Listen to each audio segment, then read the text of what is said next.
I did that more than reading the content articles. But that time spent in reading would come later. But at a young age, it was easy to perceive the photographs as making history come to life and making the past somehow more real. The photographs and drawings of abolitionists like Frederick Douglass and Harriet Tubman, of Black Union soldiers in uniform, of Black congressmen during Reconstruction, and so much more. Black history was missing in my school textbooks, but I knew the truth because the Black presence and contribution to America and the world were authenticated through a photographer's lens. I looked at those photographs the way I look at footnotes today. They provided the necessary evidence. As you will hear and certainly see, photographs reveal the great difficulties, the pain, and the hard road of injustice. But they also reveal the victories of those who went before us. They reveal the love of family and the shoulders upon which we stand. Thank you, Heather.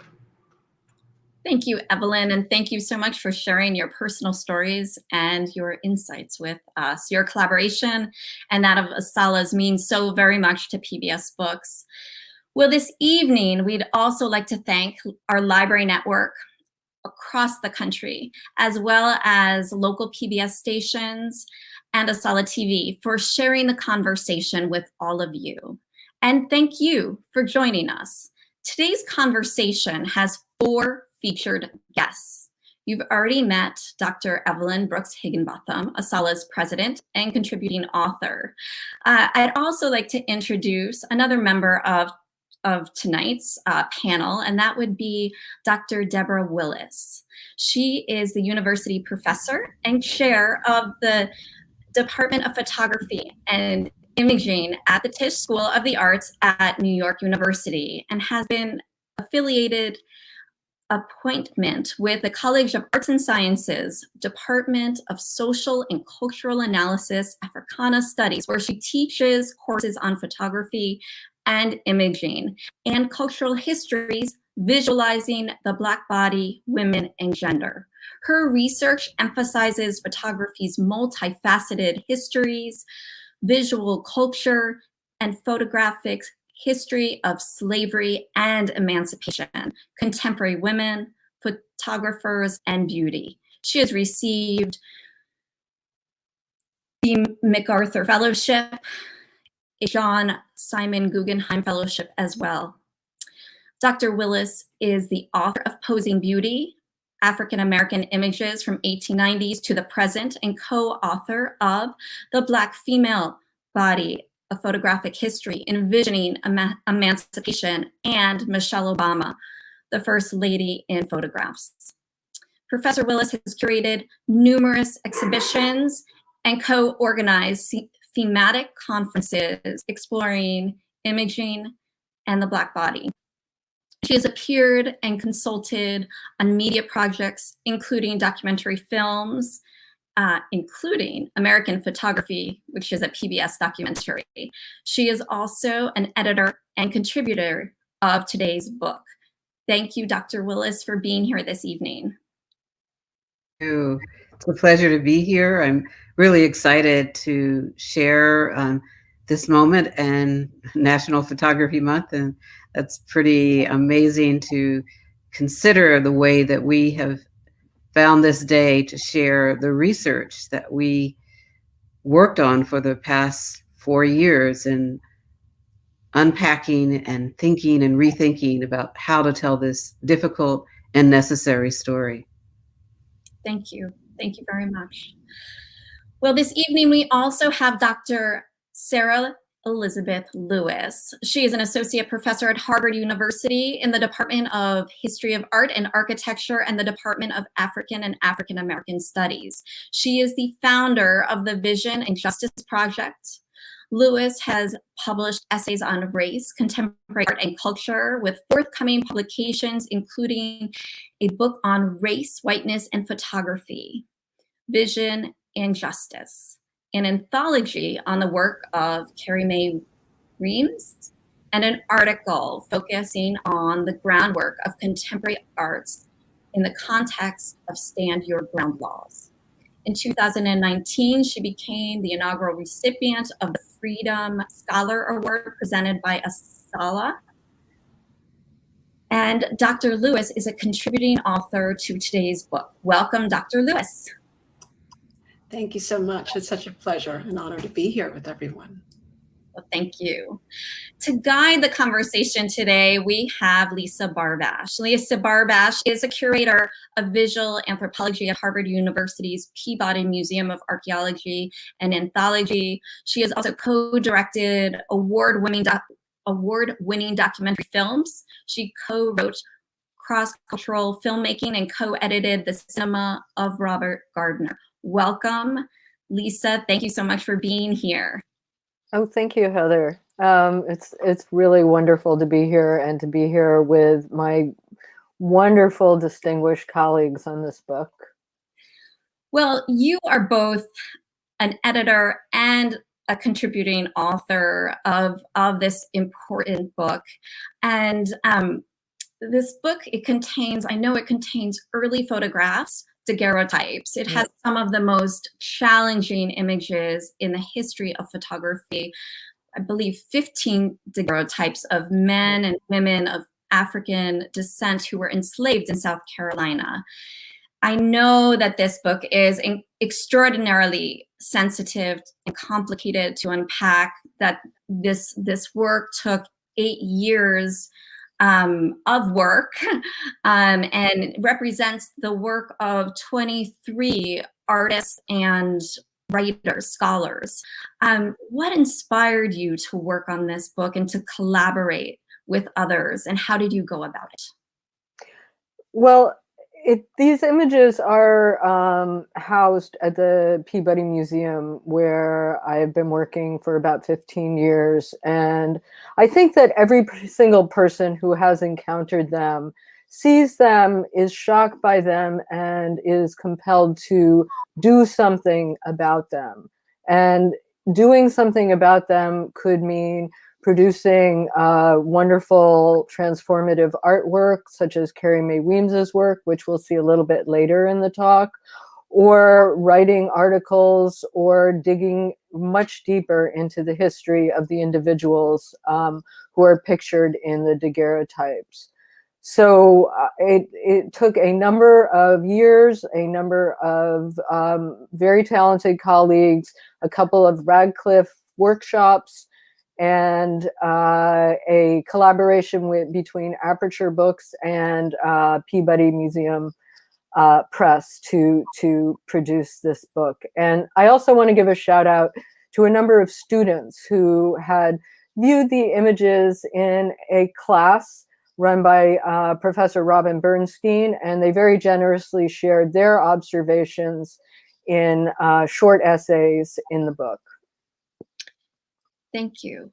Can you share a little bit about the history of the daguerreotypes, the Zealy daguerreotypes, and how they can be, I guess, how they came into the public's eye? Sure, I would love to. I think in order to allow people to better visualize the book, which is all about the interweaving of images and history, it'll be good to start sharing some images with you. This is the cover of the book. The centerpiece of the book is a set, as you say, of 15 daguerreotypes. These are photographs using the earliest technology of photography, which is a medium that came into being in 1839. These pictures were taken in 1850 of 7 enslaved people. Next slide, please. This is Fassena, one of the people in the slides. He, Alfred, Delia, Drana, Jack, Jem, and Renty were all photographed and enslaved against their will. Next slide, please. Their photographs were taken in 1850 in Columbia, South Carolina by studio photographer Joseph Zealy for Harvard scientist Louis Agassiz, who you can see to the left. Agassiz had intended to use these images to support his theory of polygenesis. And this was the belief that humans, rather than all of them descending from one origin, that peoples of different races were of different origins. And you can imagine how horrific it would be to even hear this theory today. It was a theory that was of scientific racism that was discounted even in its time and then shortly disproved by Charles Darwin. Next slide, please. Agassiz presented these daguerreotypes publicly only once, and we can see that his project, his mission, was a failure from the start. He put them away. They were lost to history until their rediscovery in an attic cabinet at Harvard's Peabody Museum in 1976. And then some research was done on them, and they made headlines in newspapers in 1977. Since their rediscovery, the photographs have prompted intense discussion, study, and controversy. Next slide, please. This is a picture of Jack, and I will talk about Jack in a moment. Next slide, please. This is also Jack. You can see that these pictures of Jack have him in a, can you go back to the one before? You can see that he is posed looking straight at us, and his clothes have been pulled down. There's a little label attached to the case of the daguerreotype, and this case snaps closed. And the labels, which I'll talk about in a minute, give clues to his identity. We have him in a view from the front, and then with the next slide, we're going to see him with a view to the side. These were called anthropometric poses. These people, 7 different individuals, were posed in this way in order to be cataloged, in order to look at their physical features and compare them to other people's photographs. Next photograph. Next slide, please. So this is the question that all of us have asked when we see these, and Henry Louis Gates titled his foreword to the book, "Who Are These People?" Next slide, please. Building on earlier research by Eleanor Reichlin and Molly Rogers, one of the editors of the book, who wrote a wonderful book called Delia's Tears. We had a great biographical detective, I call him, author Greg Hekimovich, who conducted a deep dive into archives in Columbia, South Carolina, and libraries. And I want to give a shout out to libraries here, because without the help of libraries and their staff, none of this research could have been done. And Greg found new information about these individuals. This is Fassena. He was a carpenter. He was born in Africa. He was enslaved on the plantation of Colonel Wade Hampton II. Fassena might have worked to construct Millwood, the Hampton Mansion, and there's evidence in the 1870 Richland County Census that after emancipation, Fassena lived alone in Richland County. Next slide, please. This is Millwood Plantation. These are the only ruins that still exist of the plantations on which these 7 individuals were enslaved. They were enslaved by 4 different plantations or businesses. Next slide, please. Okay, these are the labels in close-up. Fassena's label is to the right. You can see carpenter, Mandingo, born in Africa, plantation of Colonel Wade Hampton near Columbia, South Carolina. To the left, we have a label for Jack, who was a driver or kind of overseer from Guinea. He and his daughter, Drana, likely worked on the cotton fields of Benjamin Franklin Taylor's Grubfield plantation. Renty and his daughter Delia also worked on the Taylor plantation, and the 2 other individuals, Alfred and Jem, likely worked on building projects in Columbia. Next slide, please. We see Jack again.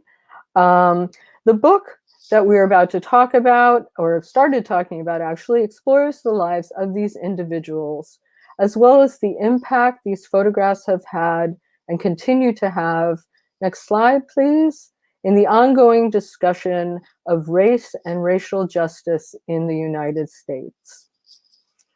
So that's my mini encapsulation of what the book is all about. As Heather said, there are 23 different artists and authors who've contributed to this book. And I think as you listen to my colleagues who are going to be speaking shortly, you'll see that we decided that the best way to approach this book was through a multidisciplinary, multi-point of view approach, that we really couldn't do these complicated images justice without without multiple points of view and dialogues about the images. So I would like to start with a question for my wonderful co-editor, Deborah Willis. And I know that Deborah, the rediscovery of these images in 1976 made an impact on you when you were a photographer and photo historian starting out. And I wonder if you can talk about that impact on you and on the world and on photographic history. Thank you, Barbara. It was an important time in terms of that 1976, of course, in terms of the year for the US, but also I was a student at the time, and having the opportunity to read papers and write about Black photographers and make images about Black life, I happened to read in the New York Times that the discovery in the attic at Harvard of the daguerreotypes.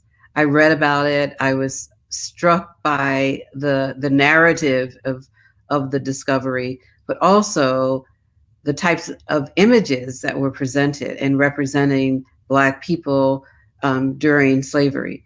So I wanted to know more about the people. I was curious about the posing, the anthropological studies, but also the dress, the way that Delia and Drana's dresses were pulled down. And I wanted to know more. And I spent the next 15 or so, 20 years following the history of the making of the images, the locations in South Carolina, and continued with the dialogue about them. Thank you.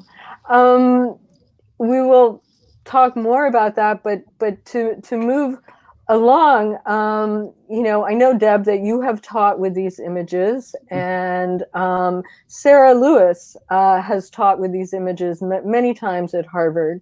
And I wanted to now turn a question over to Sarah about how you teach with these images and how you prepare yourself to actually teach with these difficult images, and how you prepare your students to actually be able to look at them.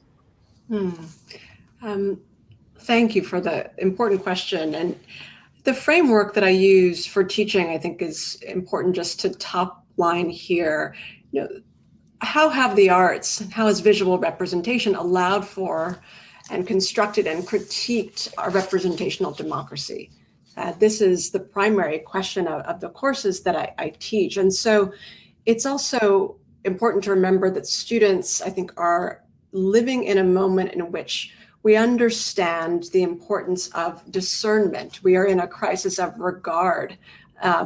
We have near daily reminders of the fragility of American rights, which have not only been secured by norms and laws, but by vision and by the image, ultimately. This kind of lack of regard falls into a blind spot of the Constitution. It's one that the 14th Amendment was meant to secure, but we know it's really the work of culture that often does this. In teaching the students, I think the structure of the course introduces them to the work of Frederick Douglass even before they encounter the Zealy daguerreotypes, which offers them a way of understanding the power of these images. In 1861, Frederick Douglass gave a speech near Boston's Tremont Temple and surprised his audience by arguing for what could have seemed like a trifle in the state of that nation-severing conflict, namely pictures. and the power they would have to create a critical imagination that Douglass argued was crucial for American progress. He redrafted the speech multiple times over the course of his life. He continued to believe that, as he said at the end of his speech, it might take over 150 years for someone to come along and better explain what he meant. And I know we have in the really table of contents of this book and those editing the book, the individuals who he had in mind, Deborah Willis and Carrie Mae Weems and Evelyn Higginbotham. He was making this case, though, about the power of pictures for a number of reasons. I mean, first, it was the invention of the new medium in 1839 with the daguerreotype. Secondly, he saw photographs as a social leveling force. But thirdly, he understood the way in which racial science had weaponized and instrumentalized photographs to perform a kind of violence. He gave a speech years prior in 1854 in which he decried the use of aesthetics by the American School of Ethnology to read the Negro, quote, out of the human family. And so with Pictures in Progress, he was in that speech, he was thinking about ways in which the image could read, at the time he would say, Negroes back in. You can best understand then, I would say, the power of these images, and students, I think, believe this is true, by understanding Douglass and then encountering the Zealy daguerreotypes. So if we could advance to the next slide. Here we're seeing the intervention that the contemporary artist Carrie Mae Weems has made to crop out some of the features of the images that allow us to see what Douglass was responding to, the use of a new template, a compositional template that moved images from ones of honor, creating portraits, to ones of denigration that could create types. Here we have the matte board cropping out, as Deborah Willis mentioned, the kind of bunching of the clothing around their laps, an indication of lack of agency, for example. And in the next slide, we see much the same. And overlaid on these images are text that give us a sense of what these photographs became, right? An anthropological debate. Every time I teach, and I just sort of end by saying this, I walk into a building that reminds me of the foundation that these images created for the history of visuality. I teach at the Harvard Art Museums, and there's a plaque on the left that indicates that it is built on the site of Louis Agassiz's home. These images by Joseph T. Zealy were taken at his behest in an attempt to prove polygenesis. And there, as you walk into the museum, often on the left are those exact images that we've just seen by Carrie Mae Weems, really speaking back to the history and the foundations of racial science and the history of visuality. My students are animated by seeing themselves in lineage with this history, sitting as they are in a lecture hall on the very foundations of Agassiz's home. So it's always a powerful set of units, and it's both difficult and rewarding to be able to teach them about this moment in history. Thank you, Sarah. You've presented Carrie's work as a beautiful counter narrative or transformation of the narrative. One of the most wonderful contributions in the book is Evelyn Brooks Higginbotham's own narrative of her family. And Evelyn's contribution involves mining her own family history for photographs after being introduced to photographs in your childhood. And I wonder if you can talk about how photography can help to recover the history of slavery, its legacy, and the lives of the enslaved in light of your own family history. Thank you, Ilisa. You know, when I talk about these photographs and I talk about my great-grandparents and grandparents, I'm talking about people who were literally enslaved. My father was born in 1897, and he was 24 years older than my mother. So I wasn't able to visit my grandparents the way I could visit my father's parents the way I could visit my mother's.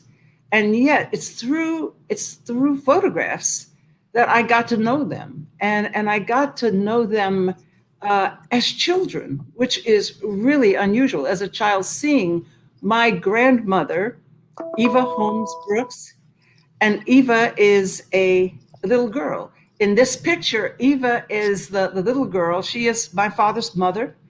And the older woman is her mother, who is my great grandmother on my father's mother's side. I also got to see my grandfather, Walter Henderson Brooks. And if you could show that. Walter was about 15 years old when this was taken. This was taken in 1866. He would have been looking just like this a year earlier when he was in slavery.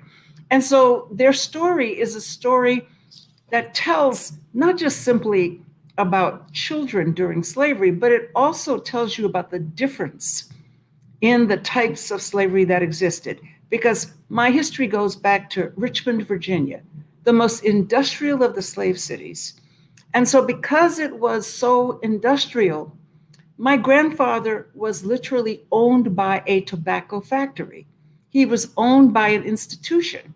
He was initially owned by the same person who owned his mother and his siblings. But when that man died in 1857, my grandfather, at 6 years old, reached the stark conclusion that he was property. My grandfather and his brothers and his sister and his mother were property. And so his mother walked the streets of Richmond to find a buyer for Walter and for his brother. And she did that for all of her children. And the tobacco factory bought them. Now, one of the children, the oldest child, was a young woman, 19 years old, only 19. And this was Margaret Ann. She was, the oldest of the children. She was the oldest sibling of Walter, my grandfather. And she was, this photograph is from 1858. She learned to read. That made her a problem for sale. And so even though my great-grandmother had worked out the sale of her children, she worked out a plan for Margaret Ann, hoping to keep her protected in Richmond. But when it was learned that she could read, then the people who recently bought her sold her off. Now, Richmond is an interesting story, and I talk about it in depth in the article because you can see there's a lot more mobility. There's a lot more mobility from my grandfather's father, Albert. There's a lot more mobility for slaves because when you work in a factory, there is no big house. And so they gave them money, but they also had to pay back that money, and they also had to use it for themselves. But the interesting thing about Margaret Ann, and you look at that photograph of her and you think, wow, well, she must have been a special kind of slave. But not only was this much more common to dress like this in Richmond, because it was an industrial city, even though slaves, but that photograph betrays what really happened to her because she was sold off because she could read into slavery in Tennessee. She was never seen again.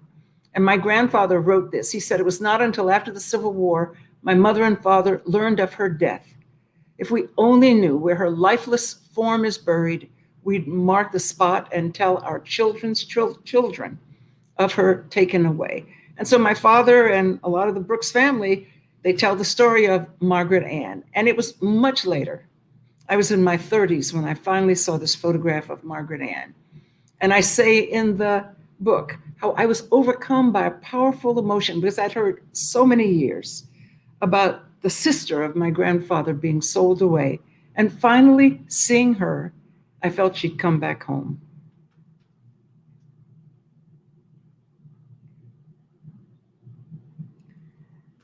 I'm finished. One of the authors in our collective, Matthew Fox Amato, has written about enslaved people's own uses of photography. And there was a wonderful moment in the seminar where Matthew confessed that even though he'd written this wonderful essay and now a book, he had not been able to find any photographs of enslaved people that were taken, that were commissioned by the enslaved people themselves. And your picture of Margaret Ann is one of the most extraordinary photographs I think I've ever seen. And it was commissioned, Lisa, because they knew they weren't ever going to see her again. So her father and mother, Albert, her father, got that done. And there actually were people of African descent who were photographers and daguerreotypists in Richmond. Deborah has written about such people. So this is a time, I think you said in the very beginning, where photographs, can be used for good and for evil. They can be used to empower, to disempower. I want to get back to the Zealy daguerreotypes, and ask maybe you first, Evelyn, and then we'll go to Deb and Sarah about how do you get yourself to teach with these images? How do you get yourself to talk about them, because they are so tragic? They are tragic. And so I talk about the good and the bad. And by the good and the bad, this is what I mean, because, the title of the book is To Make Their Own Way in the World. And so how do people make their own way in the world when they are perceived as property bought and sold, disfigured, disrespected, like this? So one of the things that was important for me to argue is that photographs are not only sources of history, they are literally harbingers of histories waiting to be written. The story of Delia would not be written until much her story. Her face was there, but her story would not be written till much later. Well, I found that I had to do that with my family, because I had a great-grandfather, and this is Walter's father, and the man my father was named after, Albert Royal Brooks. And Albert Royal Brooks was a slave. He had a different owner from his wife, Lucy. And that's why when Lucy and the children were sold, he didn't have the same problem. He had a different owner. But Albert was a very industrious man, even as a slave, because he hired himself out. His owner, I should say, hired him out.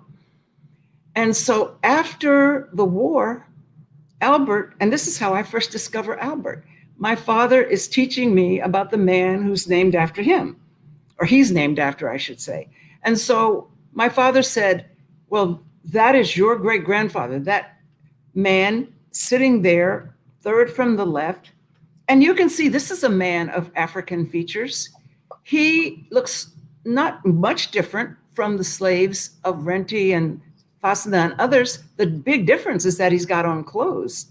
But this is the trial for Jefferson Davis. This is the jury, rather, the jury pool for Jefferson Davis. So Albert Royal Brooks, who was born in 1817 and died in 1881, sat on the jury pool to try Jefferson Davis. And that image has lots of meaning, because the image is made up of Black men and white men.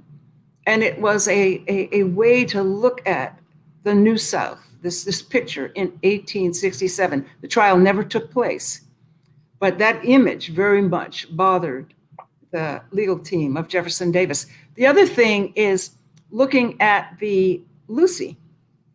How did Lucy make her way in the world after the war? Remember, she was a slave, but Albert actually worked out the payment for her freedom. But after the war, she took the lead in organizing Black and white women in the establishment of the state's first orphanage for Black children. And obviously she was thinking about Margaret Ann when she started that orphanage in 1871. There is a marker today that's erected that speaks of her, identifying her as part of that. And more than that, her image is on the building that now still serves children, children of low income, children, Black children today. And then finally, my grandfather, their son, Albert and Lucy's son, Walter Henderson Brooks, who was born a slave.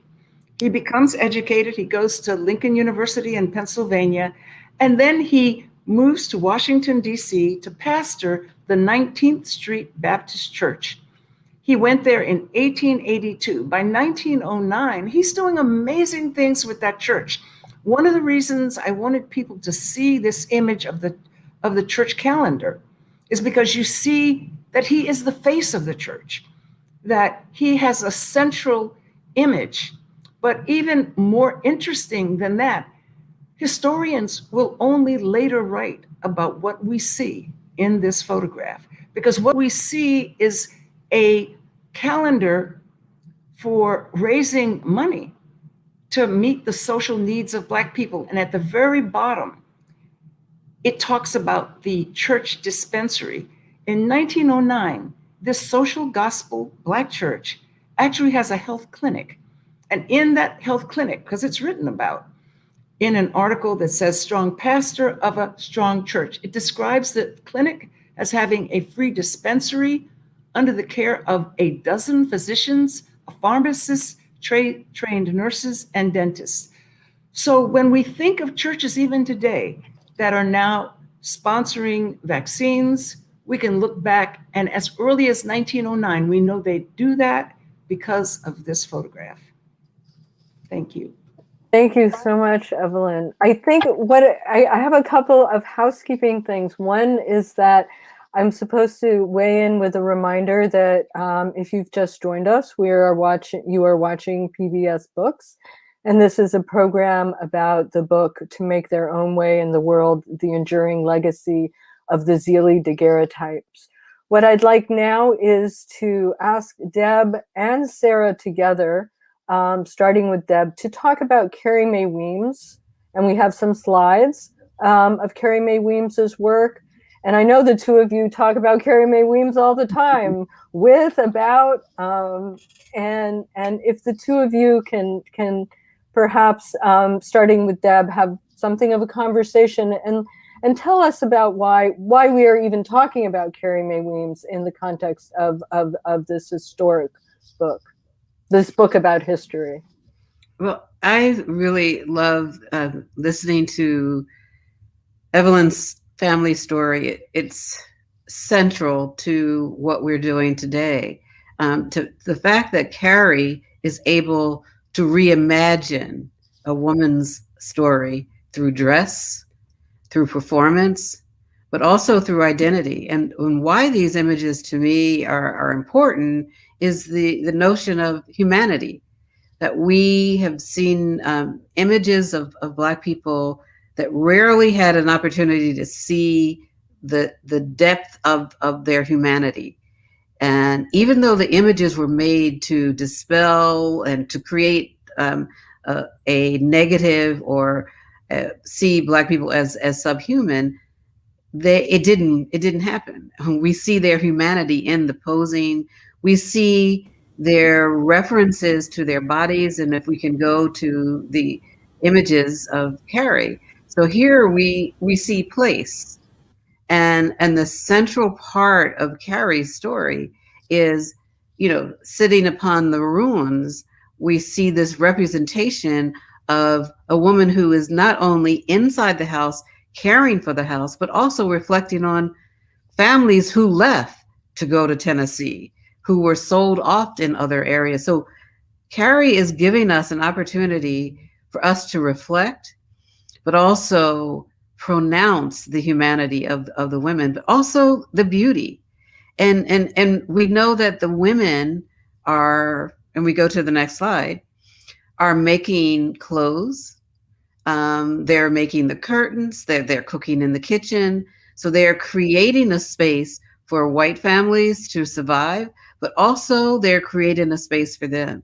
As Carrie looked at images and she says, I looked and looked to see what so terrified you. She's asking this historical, rhetorical reference of the negative images that Black people we've seen of Black people. but she's also recognizing her beauty.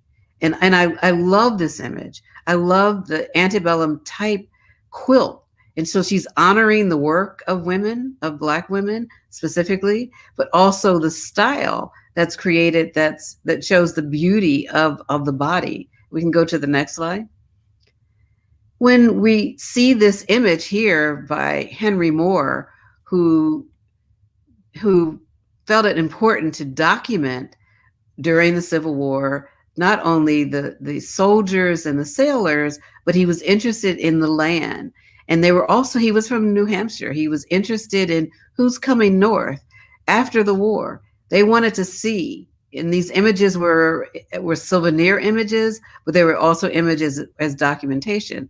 So looking at this image of sweet potato planting, we can also see another story developed in this tableau. And I love this image because it's telling the story of labor, yes, but also the history. If we look at the woven baskets, we know that the grass baskets are part of a West African tradition. So we see that aspect of the story being developed. We also see head wrap. We see that women took care of their hair, not only because of the heat and the sand and the dirt, but they're also stylized in a way from recognizing from family members from different parts of West Africa. So that's part of it. But also the apron that the woman in the front is posed. So we know it's a posed image. We know that the men, they're wearing Civil War caps and coats, that this plantation was left and the Black people lived there. They stayed, they cultivated the land and created their own lifestyle and taking care of the land. So we see children, men and women, and the sense of mobility and caring for this. And Henry Moore was there early on, 1862, to create this image. And sweet potato, and when we think about the sweet potato, people call it yam. And so we see the different types of foods that were part of Southern culture, but also part of West African. If we can go to the next slide.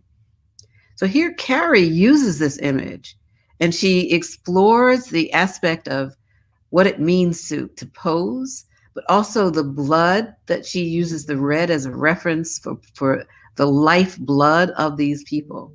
So it's scratched, it's torn, it's complicated, and she's allowing us to imagine this complicated story that is also a beautiful story about humanity.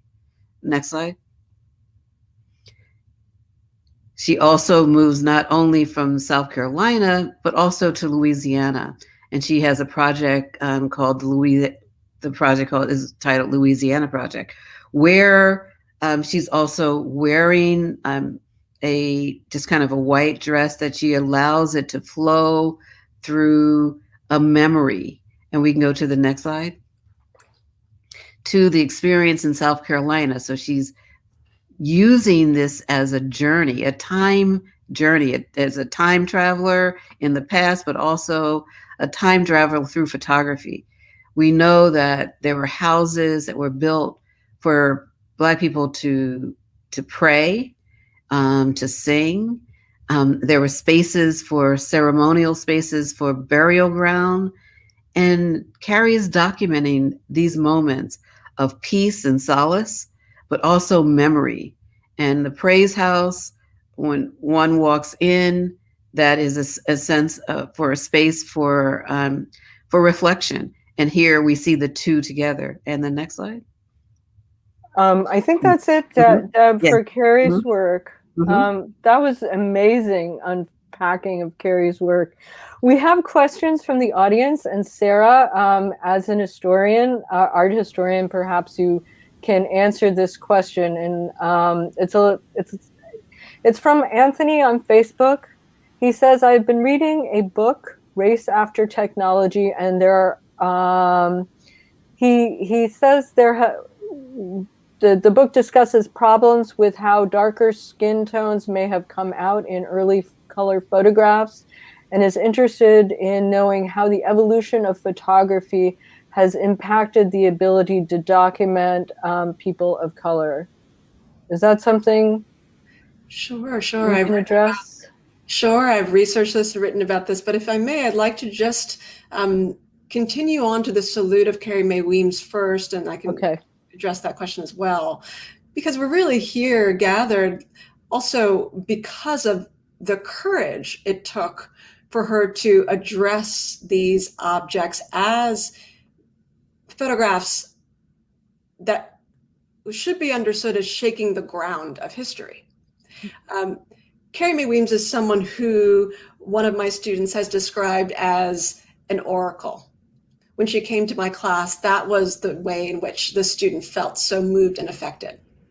One of Carrie's strengths, that she has so many, is that she is able to ask the questions that we need at a particular moment in time in history. For example, thinking about, as Evelyn has mentioned, photographs as evidence, she's asked this fundamental question: how do you measure a life, right? In her most recent project, Grace Notes. I mention all this because when she came to the Zealy daguerreotypes, when she visited the Peabody, she wasn't granted permission to use those objects. As we know, the history is now well known.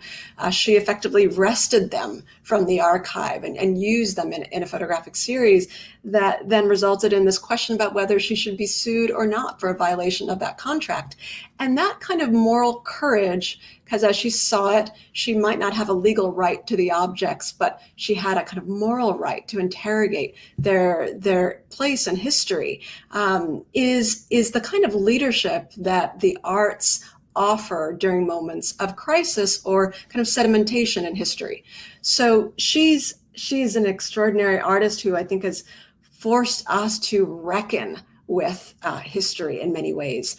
Her audience is both history and the future, and she kind of stands in this moment at the present, really forcing us to ask the questions that often are not addressed. That is really beautiful, and I absolutely agree with you. I know I'm getting some. I'm mindful of time. I wonder, Sarah, or if you could address the question about changes in technology of photography. Well, I think what I'd say succinctly is that the questioner is correct, and I'm glad they're reading books such as Race After Technology. There's an extraordinary amount of research, much of it spearheaded by Lorna Roth, that's gone into an understanding of the norms that are embedded in film emulsion technology, which is then carried over into digital technology, which centralized whiteness as the ideal type on which all the chromatic decisions are made, right?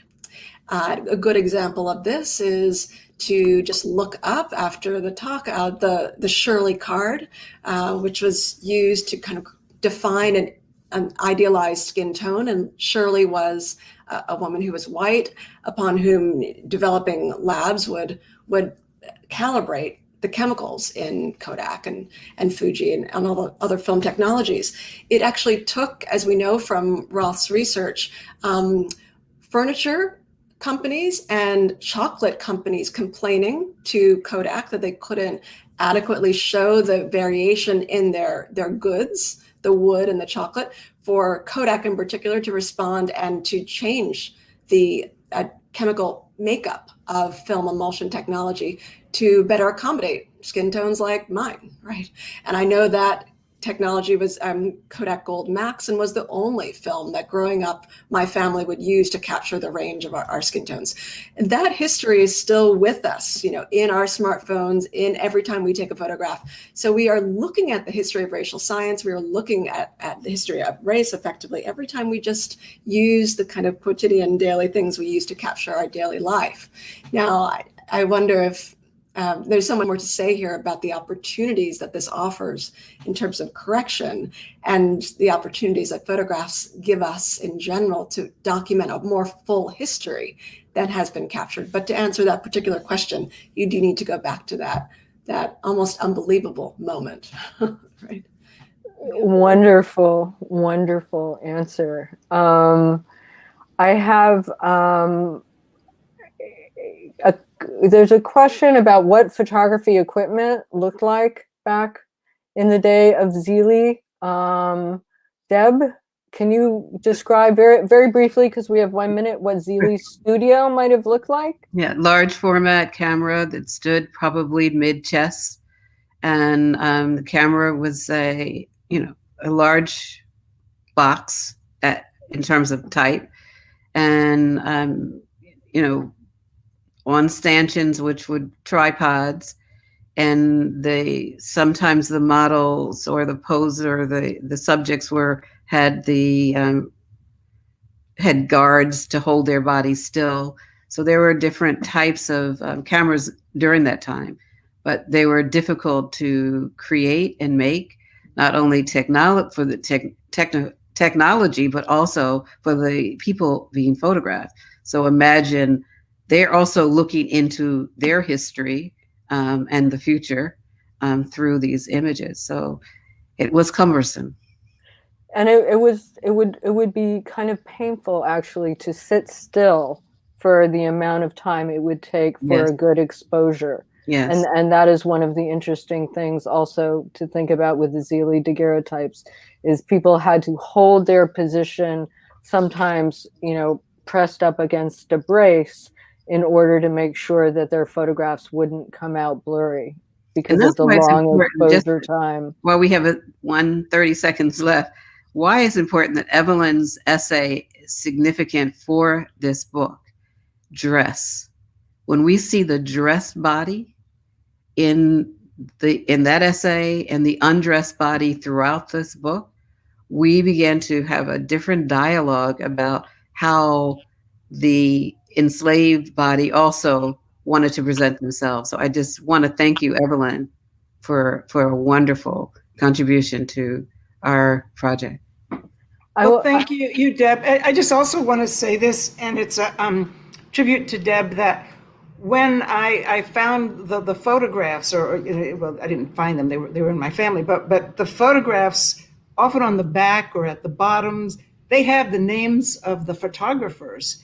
Yes. Many of these photographers are Black photographers that Deb has actually written about. So she was really tickled to see that they were using all your photographers. Yes, well, I felt they were family. It comes around. I am so happy to be reunited with you three, and it's been such a pleasure being able to learn even more about your how deeply you've dug into history and photography.